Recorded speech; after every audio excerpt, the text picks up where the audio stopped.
Mga katrops, welcome back ulit sa aking channel, Sports Rock PH. At ngayon nga ay pag-uusapan natin ang balita na isang malaking sampal nga daw po sa Gilas, Pilipinas ang pagkakakuha ni Carlos Yolo ng 2 gintong medalya ngayon sa Paris Olympics. Pag-uusapan na rin nga natin dito sa ating panibagong video ang balitang magkakaroon na nga daw po ng trade ang Los Angeles Lakers.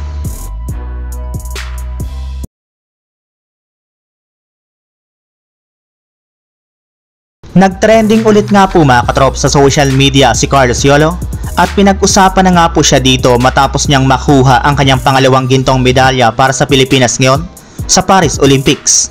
Halos lahat nga po ng mga Pinoy ay kinongratulate siya sa kanyang pagkapanalo. Ayon pa nga po sa kanila mga katrops, deserve nga po talaga nito ang mga makukuha niyang rewards at prizes mula sa gobyerno at mga private sectors. Gayong pinaghirapan nga po talaga nito ng gusto ang pagkakakuha niya ng gold medal at ang pagdala niya sa Pilipinas sa world stage. At kasabay nga po ng mga papuri kay Carlos Yolo ay hindi na rin naman nga po naiwasan ng mga fans na ikumpara ito sa ating national team na Gilas, Pilipinas. Sa katunayan, ayon nga dito mga katrops, nakakabigla nga daw pong isipin na isang atleta nga daw po na kulang sa suporta, hindi sikat ang sport sa Pilipinas ay magwawagi ng 2 magkasunod na gintong medalya sa Paris Olympics.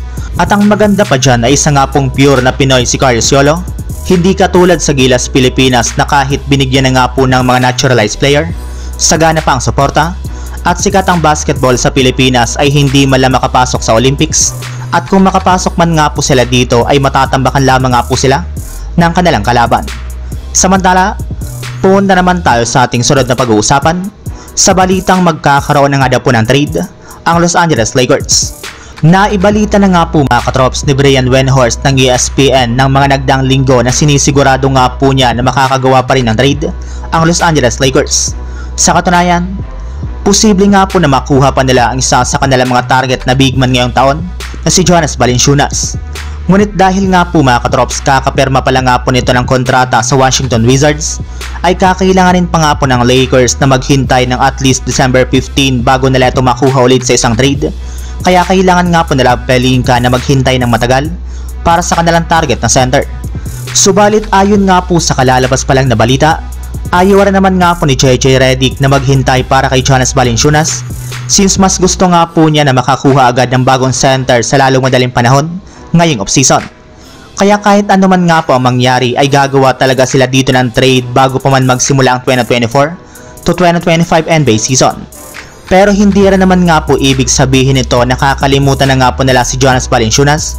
Gayong base nga po sa kalalabas pa lang na balita ngayong araw, kumpirmado na nga daw po na ito trade na nga po talaga ito ng Washington Wizards sa darating na December once napayagan na nga po sila na gawin ito ng mismong NBA.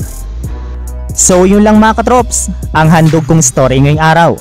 Sana nag-enjoy kayo, please like and subscribe my YouTube channel, Sports React PH, para sa iba pang story at update patungkol sa NBA. Kita-kits muli sa ating susunod na video.